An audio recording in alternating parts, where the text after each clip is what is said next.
Good morning po sa bawat isa. Una po, nagpapasalamat ako sa Lord sa opportunity po na makatayo dito. And of course po, Pastor Nonon, Pastor Ratini, Pastor Zeki, and to our network leader po, Pastor Lito and Pastor Tesperen. And most especially po to Pastor, iyak agad ako.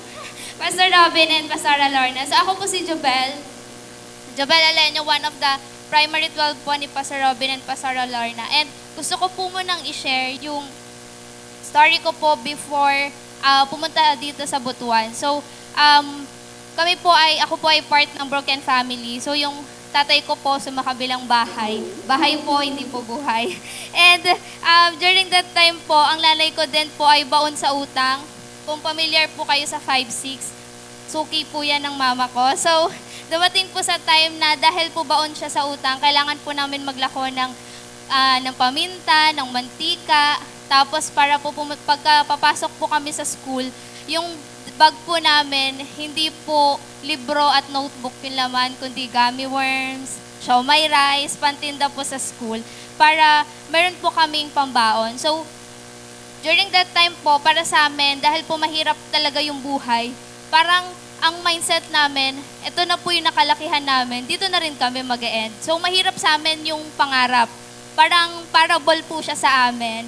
Pero, during that time, lagi po akong ina-encourage ni Pastora. Sabi niya, ito po yung accountant namin. Pag pinapakilala niya ako, ayan po yung accountant ng church. Pero sa isip ko po, tagabilang lang ako ng tithes and offering. Parang accountant, 1, 2, yung iba po bukas patatawa. So, during that time po, ganun po yung family talaga namin. Ganun po yung setup namin. Pero, dumating na sa time na pumasok po ako sa isang store para sales lady. And yung sahod ko po for a week, 600. Pero during that time din po, pumapasok ako sa school. Yung school ko po kasi during that time, 3 hours po yung travel time. So, malayo talaga. So, yung pera ko po noon, pambaon ko lang. Tapos magme-ministry pa ako, magla-life group, may pang PID pa po ako noon. Sa 600 lang po yon. Pero, last July 2023, nagsabi po sila pastor na mayroong butuan. And sabi ko po kay Pastora, sama po ako. Tapos ang tanong po nila sa akin, Nak, may pera ka ba? Sabi ko, ang meron po ako pananampalataya. Pero during that time, di ako sigurado po kung may pambayad ako. Pero meron akong faith kay Lord na kaya niyang mag-provide. So, fast forward po, nakarating po kami dito ng Butuan last July 2023. And I was in 3rd year college na po that time. And God gave me this word in Genesis 26:12-13. Then Jobel sowed in that land and reaped in the same year 100-fold. The Lord blessed her. The woman began to prosper and continued prospering until she became very prosperous. So, noong time po na yan na yung pinanghawakan ko. And pagbalik po ng Luzon, sa Rizal, di na po ako nag-work. Tapos, although pumapasok pa po ako sa school, pero yan pa yung word talaga na pinangkakapitan ko. And really, God has been faithful po sa life ko. Nung patuloy po na start ako na mag-ministry, kasi nung pagbalik po namin sa ng Rizal, 2 months po bago ako nagka-client kasi hindi po agad ako nag-ministry.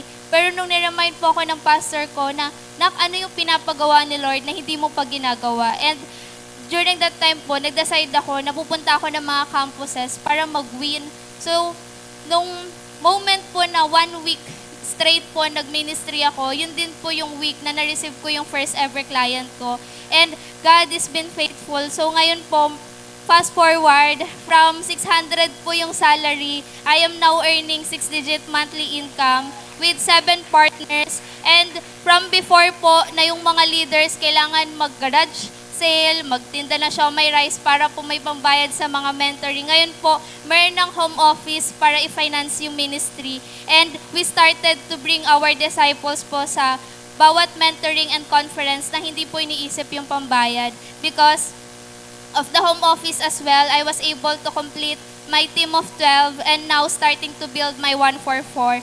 And yung life group, PID, yung pwede ka na mag-win anywhere, di mo iisipin kung may pamasahe ka or maglalakad ka pa ba.